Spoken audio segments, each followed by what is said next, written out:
Hi, Darrin Cook of Big Stick Combat, aided by Raina here. Today I'm going to ask the question, what is the best type of cane you can use for self-defense? We've got three basic canes. We've got the knob cane, the T-handle cane, and the crook cane. Now this one isn't really a good example. The crook isn't very curved. It's more like a T-handle, but this will serve right now as a crook cane.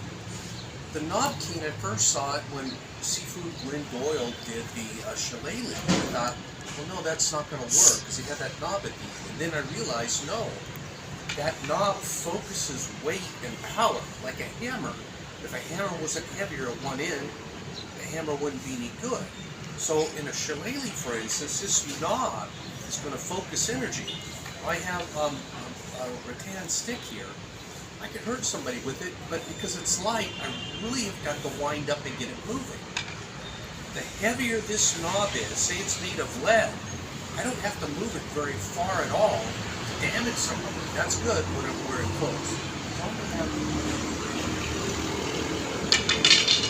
So notice when she strikes, and this is the Bonafone method, and then I notice we've got a shillelagh, and then Bonafone also uses basically a knob end cane.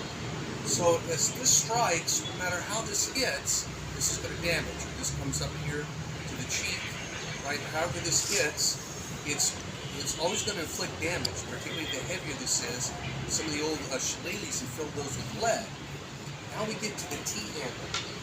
The T-handle, ideally, notice we've got a 90-degree angle here, like a hammer. This is going to focus energy, right? Now a problem here is that this one might flop. And we also don't want to hit sideways, but at least here, we've got good striking. Now the last one is the cane.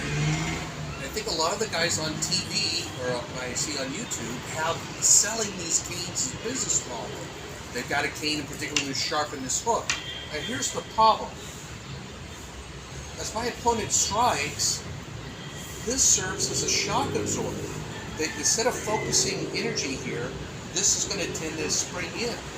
There's not really a clear, here with a 90-degree angle, we've got a clear, energy is being transferred very directly into my body. Here we have the danger of this flopping. This hits and flops.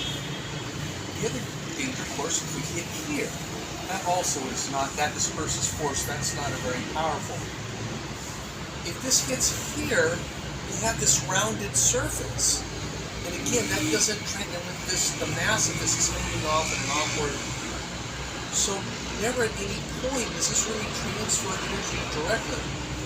Now the more curved this is at a close range, if this comes up, if it's curved, we run the risk of this hitting. I don't like that with glancing off.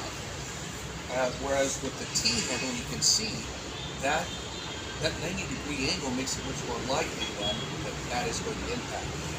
The last thing I'm going to say here, and I think another flaw of this T-handle, I'm a fisherman, and if you fish, you use hooks. Hooks are notorious for being snagged. I mean, that's the purpose of a hook, is to hook things.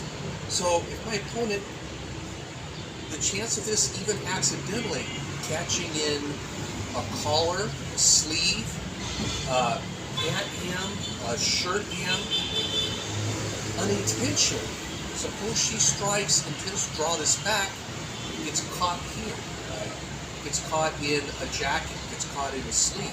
And particularly if you sharpen this, doesn't mean you have to be an opener. She catches that into a jacket, snags it, and now, is slowed or has some struggles to get that hook, and could even be her own. If I'm using it, I can unintentionally snag that cane on myself. So, in my opinion, and we'll talk about this later, but I think the knob cane, and interestingly, I have correspond with a guy who has serious leg injuries and hip injuries, and he's really got a tough time along the road getting better. And he was telling me that he actually prefers a knob cane.